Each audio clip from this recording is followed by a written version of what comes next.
महागाथा महाभारत का एक और किस्सा लेकर। महाभारत के तुरंत बाद कैसे कलयुग की शुरुआत हुई। चारों तरफ पाप हो रहे हैं, कलयुग है भाई। हिंसा हो रही है, कलयुग है भाई। बच्चे माता पिता को घर से निकाल रहे हैं, कैसे कलयुगी संतान है। बच्चियों की इज्जत खतरे में है। सब कुछ कलयुग की देन है। ये बातें हर रोज़ कहीं न कहीं सुनी जाती हैं। जब इंसान के धर्म कर्म के रास्ते में भटक कर अधर्म के मार्ग पर आ जाता है, तब उसका सारा दोष कलयुग पर मढ़ दिया जाता है। ऐसे में क्या कभी सोचा है यह कलयुग क्या बोला है? आखिर यह कलयुग कौन है? आखिर यह कलयुग क्या चाहता है? जितना अत्याचार पिछले 3 युगों में नहीं, उससे कई गुना कलयुग में रहा। आखिर क्यों? अब कोई राम और कृष्ण को तो धरती को बचाने क्यों नहीं आ रहे? क्यों हमारे इंसान के भीतर रावण और कंस जगत बने हुए हैं? इन सवालों का जवाब छिपा है राजा परीक्षित के ऐसी भूल में, जिसमें कलयुग को धरती पर राज करने की अनुमति दी। चलिए शास्त्र के पन्ने पलटते हैं और जानते हैं कलयुग की वह कथा जो आज तक जारी है। हिंदू धर्म के अनुसार 4 युगों का वर्णन होता है, जिसमें पहला युग है सतयुग। ब्रह्म वैवर्त पुराण की माने तो सतयुग में धरती पे आत्माओं का वास था, इसलिए वर्ण और स्वर्ण भी कहा जाता था। उस वक्त धरती पर जीने वाली आत्माओं की 32 लाख वर्ष उम्र होती थी। मरना जीना उन्हीं के हाथ में रहता था। इस तरह शरीर का अंत होता था, ठीक उसी तरह आत्मा का भी अंत होता था। ऐसा माना जाता है कि सतयुग 1,72,80,000 साल तक चला। उसके बाद आत्माओं की औसत लंबाई 32 फुट होती थी। यह युग है जिस इंसान रूपी शरीर में आत्मा वास करती है, उसकी लंबाई 32 फुट होती थी। सतयुग की समाप्ति के बाद धरती में त्रेता युग का आगमन हुआ। इस युग में सकारात्मक धरती पर आत्माएं नहीं थी, लेकिन देवताओं ने इंसान को के रूप में जन्म लिया। इस युग में भगवान पद्म पुराण के अनुसार भगवान राम ने, लेकिन भगवान हनुमान आने वाले सभी युगों तक जीवित रहने का आशीर्वाद प्राप्त। यह युग धरती पर 43 लाख 20 वर्ष तक, जिसमें एक सामान्य 10 लाख साल तक जी सकता था। त्रेता युग के बाद द्वापर युग का आगमन हुआ। इस युग में छल, काम, क्रोध आदि व्यसन। यह युग धरती पर 8,64,000 साल तक चला। इसमें औसत व्यक्ति आयु 1000 वर्ष तक जी सकता था। ब्रह्म वैवर्त में भगवान हनुमान ने भीम को ज्ञान देते हुए कहा सतयुग सबसे पवित्र था, वहाँ धर्म सुरक्षित था। त्रेता युग में इसमें हानि हुई। इसकी भरपाई करने के लिए भगवान श्री राम ने अवतार लिया। द्वापर युग में धर्म तब पाप बढ़ने लगे, धर्म पर वार हुआ। तब कृष्ण भगवान ने अवतार लिया। उन्होंने कहा इसके बाद कलयुग आएगा, इसमें धर्म पूरी तरह से खत्म हो जाएगा, केवल पाप होगा, लालच होगा, हिंसा होगी। एक बार फिर भगवान विष्णु कल्कि के रूप में जन्म लेंगे। पिछले 3 युगों के बारे में धर्म पुराण शास्त्र पढ़ चुके हैं। गीता, रामायण और वेदों ने हमें अपनी भूतकाल के बारे में बहुत कुछ बताया है। असली कहानी तो कलयुग से शुरू होती है। वह कलयुग जो हमारा वर्तमान है और आने वाला कल भी है। शास्त्रों के अनुसार महाभारत के इस समाप्ति के साथ द्वापर युग की समाप्ति ही होगी, नज़दीक आने लगी। भगवान कृष्ण धरती पर अपनी भूमिका पूरी करके वापस वैकुंठ धाम जा रहे थे। उनके बिना पांडव धरती पर क्या करते? इतने रंज और हिंसा के बाद उनका मन भी धरती पर नहीं लग रहा था। जब महाराज युधिष्ठिर ने अपना सारा राजपाट अर्जुन के पौत्र अभिमन्यु को और उत्तरा के पुत्र अर्जुन को दे दिया, उन्होंने परीक्षित को सर्व अधिकार के साथ सम्राट घोषित कर दिया। इसके बाद 5 पांडे द्रौपदी के साथ मोक्ष यात्रा पर हिमालय की ओर चल दिए।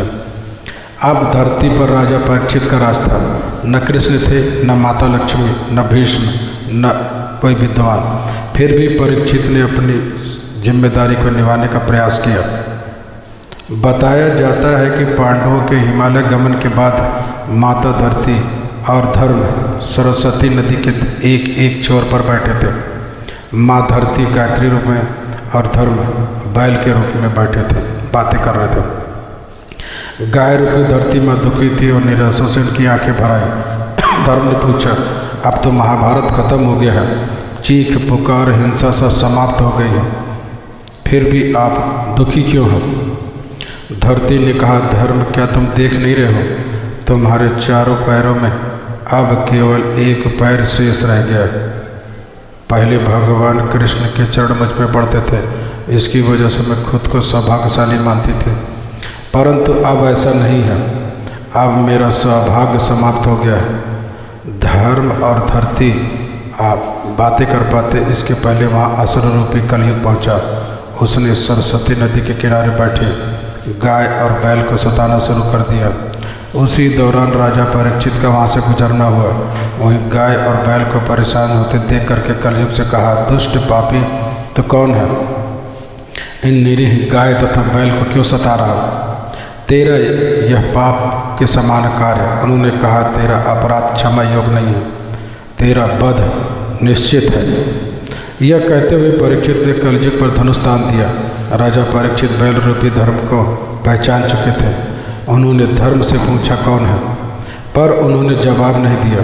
राजा ने कहा, आप धर्म के मर्म को भली भांति जानते हैं, इसलिए किसी के विषय में गलत न कहते हुए अपने ऊपर अत्याचार करने वाले का नाम भी नहीं बता रहे।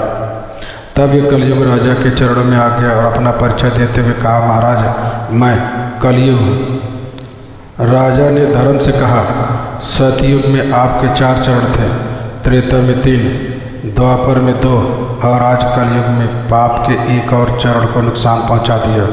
मैं कलयुग को आपको और हानि नहीं पहुंचाने दूंगा। जैसे राजा परीक्षित ने कलयुग पर बाण करना चाहा, वैसे ही किसके कहा, महाराज एक बार पाप बात तो सुन एक बार। परीक्षित ने कहा, अधर्म, पाप, झूठ, चोरी, कपट, दरिद्रता आदि अनेक उपद्रव का मूल कारण केवल तुम हो। मैं तुम्हें अपने राज्य में नहीं रहने दूंगा। कलयुग ने कहा, महाराज आपका राज पूरी धरती पे, आज मुझे पृथ्वी से निकाल देंगे, मैं कहाँ जाऊंगा? आप मुझे सामने नहीं देखना चाहते, ठीक है, लेकिन मुझे निकालने की बजाय निश्चित स्थान दे दीजिए। परीक्षित ने सोच विचार करके कहा, झूठ, दूत, मदपान, पर स्त्री गमन, अहिंसा, इन 4 स्थानों में असत्य, मद, काम और क्रोध का निवास होता है। आज यही तेरा ठिकाना होगा। कलयुग ने कहा, ये स्थान मेरे लिए पर्याप्त नहीं है। राजा ने उसे 5वां स्थान स्वर्ण दे दिया, स्वर्ण। यह सुनते ही कलयुग 5 हिस्सों में बट गया और राजा के दी गई एक एक हिस्सा समाहित हो गया। 5वां हिस्सा स्वर्ण था, यह सोना। अतः कपटी कलयुग ने राजा परीक्षित के स्वर्ण मुकुट में अपना आखिरी स्थान बना लिया। मार्कंडेय पुराण के अनुसार चूंकि राजा पूरी धरती के राजा थे, इसलिए उसके मुकुट में रहते हुए कलयुग ने धीरे धीरे पूरी धरती पर अपना राज कायम कर लिया। यदि उस समय परीक्षित अपना स्वर्ण मुकुट त्याग देते तो शायद कलयुग के प्रभाव को सीमित किया जा सकता था। महान गणितज्ञ आर्य पुस्तक आर्यभट्ट ने कलयुग के बारे में बताया है। जब वो 23 साल के थे तब उन्होंने लिखा था, कलयुग का 3600 वर्ष चल रहा है। इस हिसाब से गौर करें तो आर्यभट्ट का जन्म 476 ईस्वी में हुआ था। गणना की जाए तो कलयुग का आरंभ 3102 ईसा पूर्व से हो चुका था। शास्त्रों में यह आंकड़ा बताता है, मनुष्य 1 मास पितरों के 1 दिन रात के बराबर है और मनुष्य का 1 वर्ष देवता के 1 दिन रात के समान है।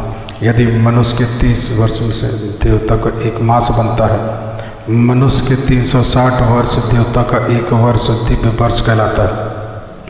मनुष्य के 4 रात 4,32,000 वर्ष, देवताओं के 1200 दिव्य वर्ष का पूरा 1 युग। कलयुग की आयु 4,32,000 साल हुई है। अब तक उसका केवल 1 चरण पूरा हुआ। बताया जाता है कि 3102 ईसा वर्ष पूर्व 5 ग्रह मंगल, बुध, शुक्र